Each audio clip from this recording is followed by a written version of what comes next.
ആ ബദർ ശുഹദാക്കളെ ഇടതേടിയല്ലാതെ ലോകത്തൊരു വലിയായിട്ടില്ല.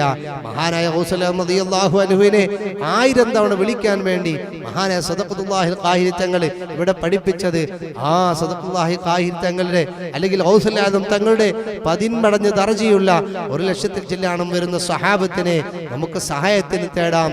ആ സഹാബത്തിൽ പ്രത്യേകമായി അല്ലാഹു സുബ്ഹാനഹു വ തആല ആദരിച്ച് അംഗീകാരം കൊടുത്ത അവർ ചെയ്തു പോയതും വരാൻ പോകുന്നതുമായ ദോഷങ്ങളെ പൊറുക്കാൻ അത് അല്ലാഹുവിന് അധികാരമുണ്ടെന്ന് ലോകത്തെ പഠിപ്പിച്ച ഒരു ദോഷിയെ ആ സ്വർഗത്തിലിടാനും ഒരു അമൽ ചെയ്ത് ആ മനുഷ്യനെ അവന്റെ നീതി കൊണ്ടാണ് അല്ലാഹു സുബ്ഹാനഹു വ തആല സ്വർഗത്തിൽ എത്തിക്കുന്നത് എന്നും ബോധ്യപ്പെടുത്താൻ വേണ്ടിയുള്ള ഏറ്റവും പ്രധാനപ്പെട്ട ഒരു പാഠമാണ് ബദർ നൽകുന്നത്.